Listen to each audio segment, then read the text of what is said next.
வணக்கம். முக்கிய செய்திகள்.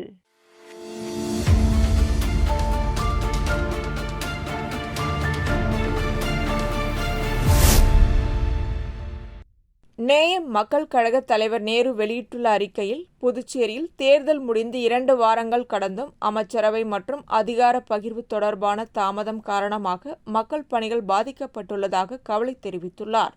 அமைச்சர்கள் மற்றும் சட்டமன்ற உறுப்பினர்கள் பதவியேற்பு விழாக்களை தனித்தனியாக நடத்துவதால் மக்கள் வரிப்பணம் வீணாகிறது என்றும், அனைத்து அமைச்சர்களையும் உடனடியாக நியமித்து அரசு துறைகளை செயல்படுத்த வேண்டும் என்றும் கேட்டுக்கொண்டார். மேலும் நியமன சட்டமன்ற உறுப்பினர் பதவிகளை அரசியல் அலங்கார பதவிகளாக வழங்காமல் கல்வி, பொருளாதாரம், சமூக சேவை, கலை, இலக்கியம் உள்ளிட்ட துறைகளில் சிறந்த நிபுணர்களுக்கு வழங்க வேண்டும் என்றும், பெண்களுக்கு பிரதிநிதித்துவம் அளிக்க பெண்கள் நியமிக்கப்பட வேண்டும் என்றும் வலியுறுத்தினார். அதேபோல் அமைச்சர்கள் மற்றும் சட்டமன்ற உறுப்பினர்கள் பதவியேற்பின் போது லஞ்ச ஒழிப்பு உறுதிமொழி எடுக்க வேண்டும் என்றும், ஆண்டுதோறும் குறைந்தது 40 நாட்கள் சட்டமன்ற கூட்டத்தொடர் நடத்தி மக்கள் பிரச்சினைகள் குறித்து விவாதிக்க வாய்ப்பு வழங்க வேண்டும் என்றும் கூறினார். சமீபத்திய மழையால் புதுச்சேரியில் வெள்ளம், மின்தடை, மரங்கள் விடுதல் போன்ற பிரச்சினைகள் ஏற்பட்ட போதும் சம்பந்தப்பட்ட துறைகள் உரிய நடவடிக்கை எடுக்கவில்லை என குற்றம் சாட்டிய அவர், பொதுப்பணித்துறை, சுகாதாரத்துறை, உள்ளாட்சித்துறை, மின்துறை உள்ளிட்ட துறைகள் சுறுசுறுப்பாக செயல்பட அரசு உடனடி நடவடிக்கை எடுக்க வேண்டும் என வலியுறுத்தினார்.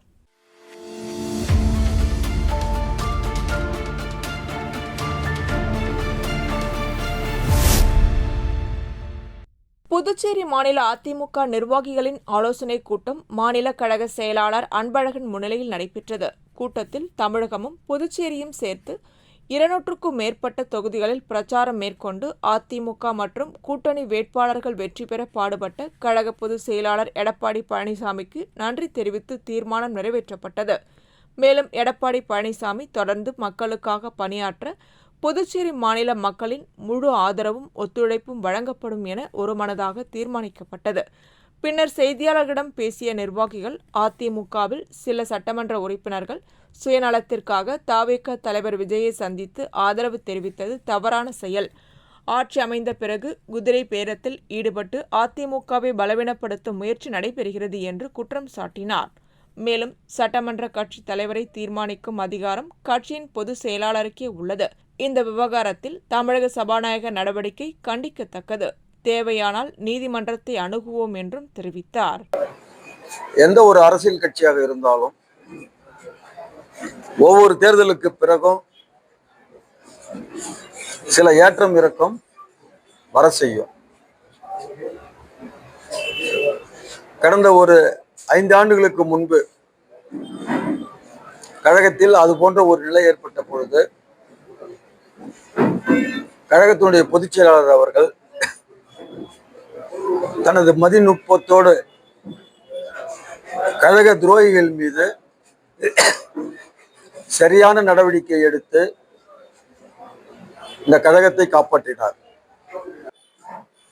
இன்று கழகத்தில் வெற்றி பெற்ற ஒரு சில சட்டமன்ற உறுப்பினர்கள் தங்களது சுயநலத்திற்காக அனைத்திந்திய அண்ணா திராவிட முன்னேற்ற கழகத்தை ஒரு அரசியல் கட்சியாகவே தேர்தல் பிரச்சாரத்தில் பொருட்படுத்தாமல் செயல்பட்ட தவேகவினுடைய தலைவர் திரு ஜோசப் விஜய் அவர்கள் தலைமையில் புதிய ஆட்சி அமைந்தவுடன் வெட்கமே இல்லாமல் அப்படிப்பட்ட நபருக்கு தங்களது சுயநலத்திற்காக ஆதரவு அளிப்பது என்பது தவறான ஒன்றாகும். ஒரு குதிரை பேர அரசியலுக்கு தவேக வழிவகுத்துள்ளது. அமைச்சர் பதவி என்கின்ற ஆசையை கழக சட்டமன்ற உறுப்பினர்களுக்கு மறைமுகமாக எடுத்து கூறி அதிமுகவை பலகீனப்படுத்துகின்ற செயலில் தமிழக முதலமைச்சர் திரு ஜோசப் விஜயினுடைய செயல் உள்ளது என்பது அரசியலில் அநாகரிகமான செயலாகும். தேர்ந்தெடுக்கப்பட்ட சட்டமன்ற உறுப்பினர்களுக்கு யார் தலைவர், யார் செயலாளர், யார் விப் என்பதை அறிவிக்கக்கூடிய உரிமை அந்த கழகத்தினுடைய தலைமைக்கு மட்டும்தான் உண்டு. அந்த அந்த கட்சியினுடைய தலைமைக்கு மட்டும்தான் உண்டு. பாருங்க, எனக்கு கூட 2006 புரட்சி தலைவர் அம்மா அவர்கள் கையொப்பமிட்டு புதுச்சேரி மாநில சட்டசபை செயலருக்கு ஒரு கடிதம் அமைச்சுக்கிறாங்க. நான் தலைவர், இன்னொரு எம்எல்ஏ துணைத் தலைவர், திரு ஓமலிங்கம் அவர்கள் விப்பு. இதை நீங்க ஏற்றுக்கொண்டு இவர்களுக்கு உரிய அத்தனை இதுவும் நீங்க செய்யணும்னு சொல்லிட்டு புரட்சி தலைவர் அம்மா தான் கைது போட்டு கொடுக்குறாங்க. நாங்க 5 பேர் தேர்ந்தெடுக்கப்பட்டோம்னா எங்களுக்குள்ள தேர்ந்தெடுக்க முடியாது. இது சட்ட விதி, சட்டமன்ற நடத்த விதி தெளிவா இருக்குது. ஆனால் தமிழகத்தினுடைய சபாநாயகர் அவர்கள் வேண்டுமென்றே அதில் குழப்பம் ஏற்படுத்தி சட்டமன்ற நடத்தை விதிகளுக்கு புறம்பாக இதுல எந்த விதமான முடிவு எடுக்காம திட்டமிட்டு காலம் தாழ்த்தி வருவது என்பது அனைத்து இந்திய அண்ணா திராவிட முன்னேற்ற கழகத்தினுடைய கட்சியை தேர்ந்தெடுக்கப்பட்ட சட்டமன்ற உறுப்பினர்களிடம் திட்டமிட்டு பிளவை ஏற்படுத்தக்கூடிய ஒரு சதி செயலை தமிழக சட்டப்பேரவை தலைவர் அவர்கள் ஈடுபட்டுள்ளார். இது ஜனநாயகத்துக்கு விரோதமான ஒன்றாகும்.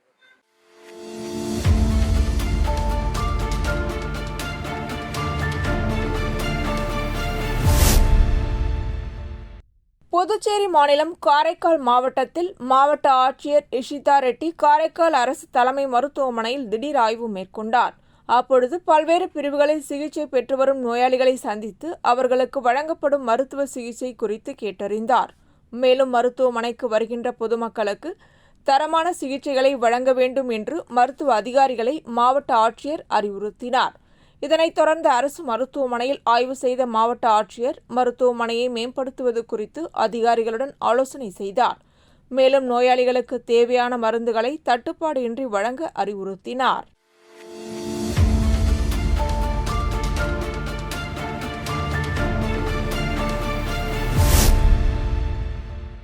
நடந்து முடிந்த 2026 சட்டமன்ற தேர்தலில் தமிழக வெற்றிக் கழகத்தின் ஆதரவுடன் நேயம் மக்கள் கழகத்தின் சார்பில் போட்டியிட்ட நேயம் மக்கள் கழக பொதுச் செயலாளர் விநாயகம் தனக்கு வாக்களித்த மக்களுக்கு நன்றி தெரிவிக்கும் நிகழ்ச்சியை தட்டாஞ்சாவடி தொகுதிக்குட்பட்ட புதுப்பேட்டையில் நடைபெற்ற நேயம் மக்கள் கழக தலைவர் மற்றும் உருளையன்பேட்டை சட்டமன்ற உறுப்பினருமான நேரு என்கின்ற குப்புசாமி தொடங்கி வைத்தார்.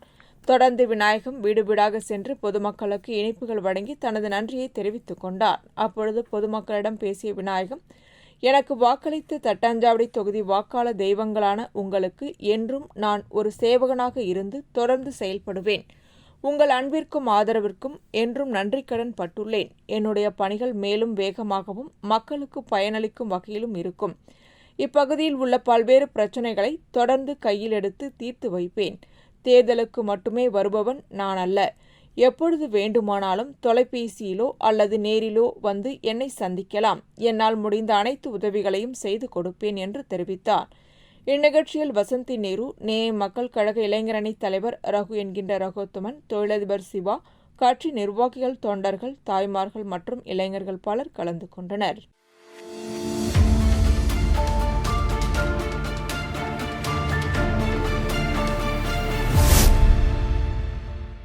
ஈரான் இஸ்ரேல் போர் காரணமாக சர்வதேச சந்தையில் கச்சா எண்ணெய் விலை உயர்ந்து வருகிறது. இதன் காரணமாக இந்தியாவில் கடந்த 15ஆம் தேதி பெட்ரோல் டீசல் விலை உயர்த்தப்பட்டது. இந்நிலையில் ஒரே வாரத்தில் 2வது முறையாக பெட்ரோல் டீசல் விலை உயர்த்தப்பட்டுள்ளது வாகன ஓட்டிகளிடையே கடும் அதிர்ச்சியை ஏற்படுத்தியுள்ளது.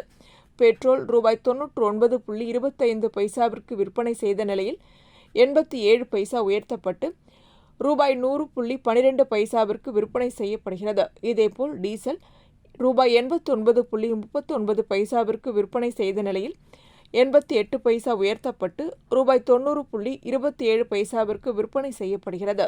இந்த விலை உயர்வு காரணமாக அத்தியாவசிய பொருட்களின் விலை உயரக்கூடும் என்பதால் மத்திய அரசு விலை குறைக்க நடவடிக்கை எடுக்க வேண்டும் என கோரிக்கை விடுக்கப்பட்டுள்ளது.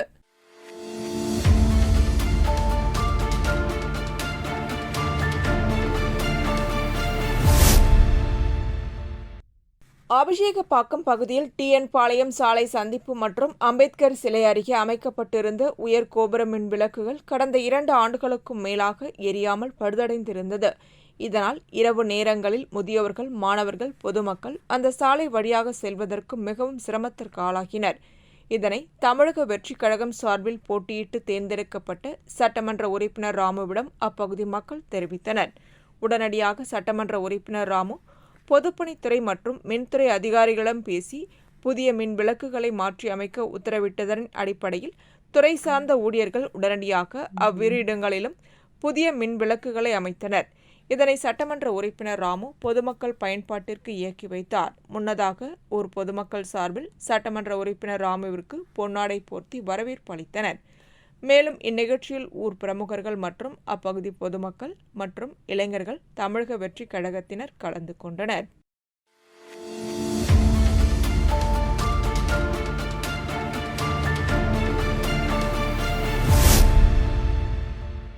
காரைக்கால் தடகள தேக்வாண்டோ சங்கம் சார்பில் 2025-2026 ஆண்டு சாதனை விழா மற்றும் கோடைக்கால முகாம் பரிசளிப்பு விழாவில் சட்டமன்ற உறுப்பினர் நாஜிம் சிறப்பு விருந்தினராக கலந்து கொண்டு மாநில மற்றும் தேசிய அளவிலான போட்டிகளில் சாதனை படைத்த மாணவ மாணவிகள் மற்றும் கோடைக்கால முகாமில் கலந்து கொண்ட மாணவ மாணவிகளுக்கு சான்றிதழ்கள் மற்றும் பரிசுகளை வழங்கி சிறப்பித்தார்.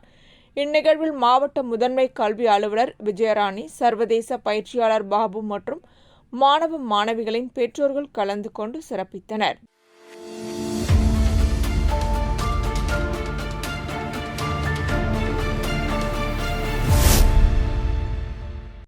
தமிழின அழிப்பு நினைவு நாளை முன்னிட்டு லட்சிய ஜனநாயக கட்சியின் தலைவரும் காமராஜர் நகர் தொகுதி சட்டமன்ற உறுப்பினருமான ஜோஸ் சார்லஸ் மார்டின் தலைமையில் அமைதி பேரணி நடைபெற்றது. இப்பேரணியில் லட்சிய ஜனநாயக கட்சியைச் சேர்ந்த 1000க்கும் மேற்பட்டோர் கலந்து கொண்டனர். பழைய பேருந்து நிலையம் அருகில் தொடங்கிய பேரணி அண்ணா சாலை வழியாக மிஷன் வீதியில் உள்ள மாதா கோவில் எதிரில் நிறைவடைந்தது. தொடர்ந்து தமிழின அழிப்பு போரில் உயிர்நீத்த ஈழத்தமிழர்களுக்கு மெழுகுவர்த்தி ஏந்தி ஜோஸ் சார்லஸ் மார்டின் தலைமையில் அஞ்சலி செலுத்தப்பட்டது. பின்னர் செய்தியாளர்களை சந்தித்த ஜோஸ் சார்லஸ் மார்டின் கூறுகையில், மே 18 என்பது நமது தொப்புள் கொடி உறவுகளான ஈழத்தமிழர்கள் இலங்கையில் உயிர்நீத்த நினைவு நாள். இன்றைய இளைய தலைமுறையினருக்கு ஈழத்தமிழர் இனப்படுகொலை குறித்து விழிப்புணர்வு ஏற்படுத்தும் நோக்கில் இந்த அமைதி ஊர்வலம் அஞ்சலி செலுத்தும் நிகழ்வு நடைபெற்றது. இந்த அமைதி ஊர்வலத்தில் நாம் தமிழர் கட்சியினரும் கலந்து கொண்டனர். தொடர்ந்து செய்தியாளர்களின் கேள்விகளுக்கு பதிலளித்த அவர், அமைச்சர் பதவி கேட்டு வலியுறுத்தியுள்ளோம். அமைச்சர் பதவி கிடைத்தால் இது இறைவன் கொடுத்த வாய்ப்பு. அது நடந்தால் நல்லது, நடக்காவிட்டாலும் அதை பற்றி வருத்தப்பட மாட்டோம். மக்களுக்காக பணி செய்ய வந்துள்ளோம். தொடர்ந்து மக்களுக்கான சேவைகளை செய்வோம் என்று தெரிவித்தார். மே 18 நம்ம தொப்புள்குடி உறவு ஈழத்தில் நடந்தது. நம்ம அந்த துய சம்பவம் எல்லாத்துக்குமே தெரியும். அவங்களுக்கான நினைவு அஞ்சலி எல்லா வருஷமும் நடக்கப்படும். அதனால இன்றைக்கும் நாங்கள் இதுக்காக ஊர்வலமாக இந்த அவேர்னஸ், ஏன்னா இன்னைக்கு இருக்க ஜென்ரேஷனுக்கு நிறைய அவேர்னஸ் இல்லாமல் இருக்காங்க. அதுக்காக நம்ம தொப்புக்குடி உறவுகளாக நம்மளோட பூர்வீகமான தமிழ், நம்மளோட வரலாறு அங்கேயும் இருந்திருக்கு.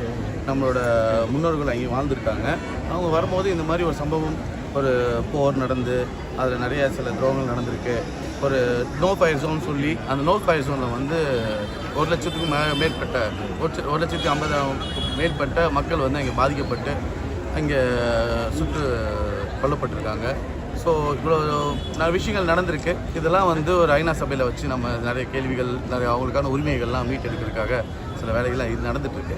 ஸோ அதுக்காக ஒரு அவேர்னஸ்க்காக இன்றைக்கி நாங்கள் நாம் தமிழர் கட்சி சார்பாக சிவகுமார் அண்ணன் அவர்களும், என்னோட கட்சி சார்பாக சுரேஷன் அவர்களும், ஸோ அது போக எங்களோட அனைத்து விங்கு எல்லாருமே ஒன்றிணைந்து இன்றைக்கி எங்களோட ஸ்ட்ரென்த்தை காட்டுறதுக்காக நாங்கள் மாபெரும் ஒரு சேவைதறியாக நாங்கள் நடத்துகிறோம்.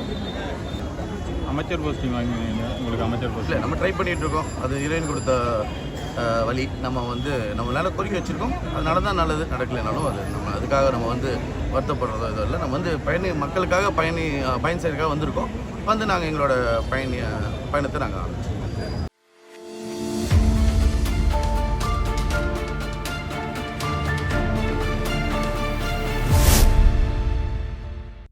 முதலியார்பேட்டை புவன்கரே வீதி, ரயில்வே கேட் தண்டவாளம் சாலை சேதமடைந்துள்ளதால் வாகன ஓட்டிகள் மற்றும் பொதுமக்கள் சிரமத்திற்கு உள்ளாகி வருகின்றனர்.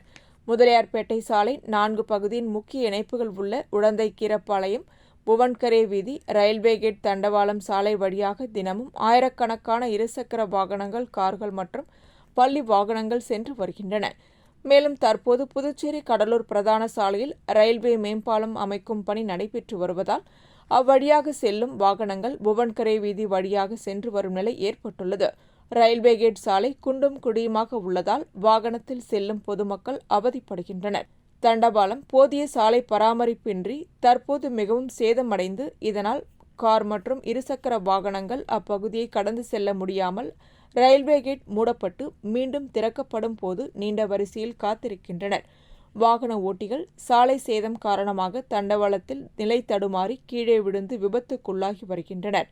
எனவே பொதுமக்கள், வாகன ஓட்டிகள் நலன் கருதி சம்பந்தப்பட்ட துறை அதிகாரிகள் உடனடியாக சேதமடைந்துள்ள ரயில்வே கேட் தண்டவாள சாலையை சீரமைக்க நடவடிக்கை எடுக்க வேண்டும் என வலியுறுத்தியுள்ளனர்.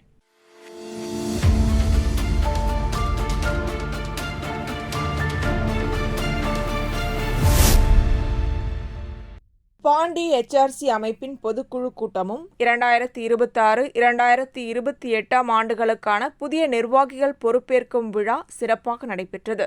நிகழ்ச்சியில் ESIC நிறுவனத்தின் ஓய்வு பெற்ற சீனியர் டெப்டி டைரக்டர் மற்றும் சட்ட ஆலோசகரான சங்கரலிங்கம் தலைமையிலான தேர்தல் குழுவினரால் தேர்தல் முடிவுகள் அதிகாரப்பூர்வமாக அறிவிக்கப்பட்டன. அதனைத் தொடர்ந்து புதிய நிர்வாகிகள் பொறுப்பேற்றுக் கொண்டனர். அமைப்பின் முன்னாள் தலைவர் டக்லி டக்லஸ் மற்றும் புதுச்சேரி காவல்துறையின் முன்னாள் SP பாஸ்கரன் மற்றும் நிர்வாகிகள் கலந்து கொண்டு புதிய நிர்வாகிகளுக்கு வாழ்த்துக்களை தெரிவித்தனர். 2026-2028 ஆண்டுகளுக்கான புதிய நிர்வாகிகள் அறிவிக்கப்பட்டனர். தலைவர் புவனேஸ்வரி, துணைத் தலைவர் கிருஷ்ணராஜ், செயலாளர் அருண்குமார், இணை செயலாளர் பரத் சத்யா சுந்தரம், பொருளாளர் ரோஜி, இணை பொருளாளர் ஜெயந்தி ஜான்சிராணி ஆகியோர் பொறுப்பேற்றுக் கொண்டனர். இந்நிகழ்ச்சியில் கடந்த 108 மாதங்களாக தொடர்ந்து நடைபெற்று வரும் மாதாந்திர சந்திப்புகள், வேலைவாய்ப்பு முகாம்கள், கல்வி நிறுவனங்களுடன் இணைந்து நடத்தப்பட்ட நிகழ்ச்சிகள், சாலை விழிப்புணர்வு இயக்கங்கள் மற்றும் ஆண்டு மாநாடுகள் குறித்து பெருமையுடன் நினைவு கூறப்பட்டது. அமைப்பின் உறுப்பினர்கள் மற்றும் மனிதவளத்துறையை சேர்ந்த பலரும் கலந்து கொண்டு புதிய நிர்வாகிகளுக்கு தங்களது வாழ்த்துக்களை தெரிவித்தனர்.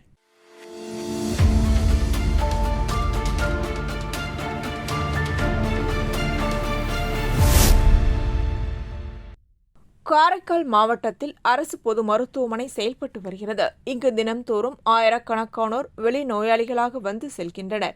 500க்கும் மேற்பட்டோர் உள்நோயாளிகளாக சிகிச்சை பெற்று வருகின்றனர். குறிப்பாக தற்போது நாய்க்கடி சிகிச்சைக்காக அதிகமானோர் அரசு பொது மருத்துவமனைக்கு வந்து செல்கின்றனர். வெளியில் நாய்க்கடித்து சிகிச்சைக்காக மருத்துவமனைக்கு வந்தால் மருத்துவமனை வளாகத்திற்கு உள்ளேயே நாய்கள் சுற்றித் திரிவதை பார்த்து நோயாளிகள் அதிர்ச்சி அடைகின்றனர். சில வாரங்களுக்கு முன்பு பயிற்சி செவிலியர் ஒருவரை மருத்துவமனை வளாகத்திற்கு உள்ளே இருந்த நாய் ஒன்று கடித்த சம்பவமும் அரங்கேறி உள்ளது.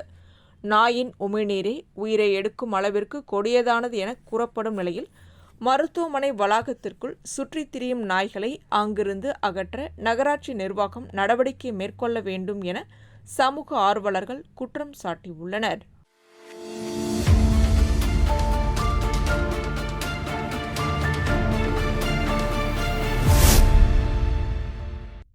அரியாங்குப்பம் சுப்பராயப்பிள்ளை வீதியில் கோவில் கொண்டிருக்கும் ஸ்ரீ மணக்குள விநாயகர் என்கின்ற மணக்கோள விநாயகர் ஆலயத்தின் 42ஆம் ஆண்டு பிரம்மோற்சவ விழா நடைபெற்றது. இதில் மூலவர் விநாயகர் பெருமானுக்கு சிறப்பு அபிஷேகங்கள் நடைபெற்று சந்தன கப்பு அலங்காரம் செய்யப்பட்டு மகா தீபாராதனை காண்பிக்கப்பட்டது. தொடர்ந்து நடைபெற்ற சிறப்பு பூஜையில் அரியாங்குப்பம் கொம்பின் பஞ்சாயத்து முன்னாள் சேர்மன் ஆனந்தன் மற்றும் ஏராளமான பக்தர்கள் கலந்து கொண்டு சுவாமி தரிசனம் செய்தனர். அதனைத் தொடர்ந்து மின் விளக்குகளால் அலங்கரிக்கப்பட்ட வாகனத்தில் சுவாமி வீதி உலா நடைபெற்றது. இவ்விழாவிற்கான ஏற்பாடுகளை ஆலய நிர்வாகக் குழுவினர், விழா குழுவினர் மற்றும் இளைஞர்கள் சிறப்பாக செய்திருந்தனர்.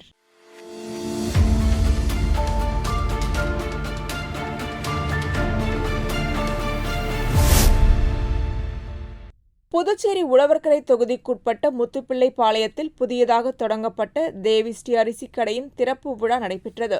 இதில் சிறப்பு விருந்தினராக கலந்து கொண்ட உழவர்கரை தொகுதி NR காங்கிரஸ் சட்டமன்ற உறுப்பினர் டாக்டர் நாராயணசாமி ரிப்பன் வெட்டி கடையை திறந்து வைத்து குத்துவிளக்கேற்றி முதல் விற்பனையை தொடங்கி வைத்தார். தொடர்ந்து இவ்விழாவில் கலந்து கொண்ட பொதுமக்களுக்கு அவர் இனிப்புகளையும் வழங்கினார்.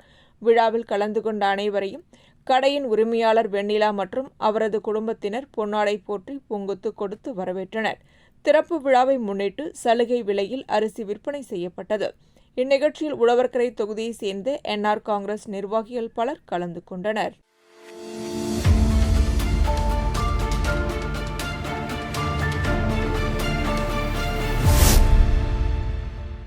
புதுச்சேரி நகரப் பகுதியில் உள்ள டிஜிபி அலுவலகம் அருகே பெரியகடை பகுதியில் நிறுத்தி வைக்கப்பட்டிருந்த இருசக்கர வாகனம் திருடப்பட்ட சம்பவம் பரபரப்பை ஏற்படுத்தியுள்ளது. விடுதியில் பணிபுரியும் ஊழியரின் இருசக்கர வாகனத்தை மர்ம நபர் திருடி சென்றதாக கூறப்படுகிறது. சம்பவம் குறித்து அளிக்கப்பட்ட புகாரின் பேரில் போலீசார் வழக்கு பதிவு செய்து விசாரணை மேற்கொண்டு வருகின்றனர். இந்த திருட்டு சம்பவம் அப்பகுதியில் பொருத்தப்பட்டிருந்த சிசிடிவி கேமராவில் பதிவாகியுள்ள நிலையில் அந்த காட்சிகளின் அடிப்படையில் மர்ம நபரை போலீசார் தீவிரமாக தேடி வருகின்றனர். மேலும் புதுச்சேரி நகரப்பகுதியில் கடந்த 2 நாட்களில் மட்டும் 4 இருசக்கர வாகனங்கள் தொடர்ச்சியாக திருடப்பட்டுள்ளதாக தகவல் வெளியாகியுள்ளது. இதனால் பொதுமக்களிடையே அச்சம் நிலவுகிறது. தொடர்ந்து நடைபெறும் வாகன திருட்டுக்களை தடுக்க போலீசார் கண்காணிப்பை தீவிரப்படுத்தியுள்ளனர்.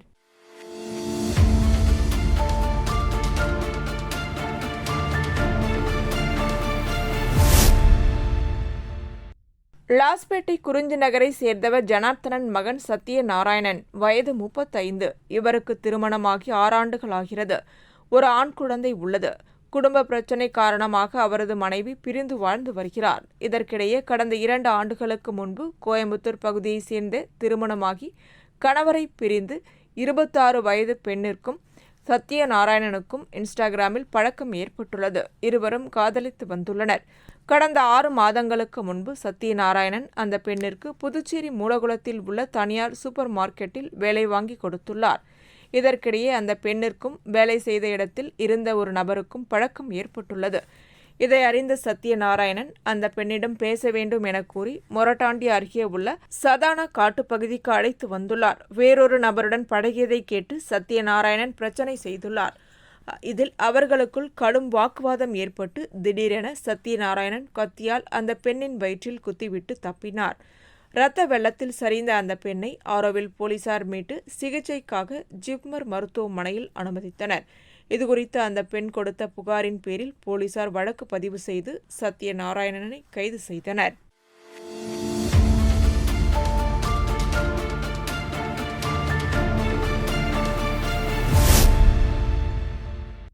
இத்துடன் செய்திகள் நிறைவடைகின்றன.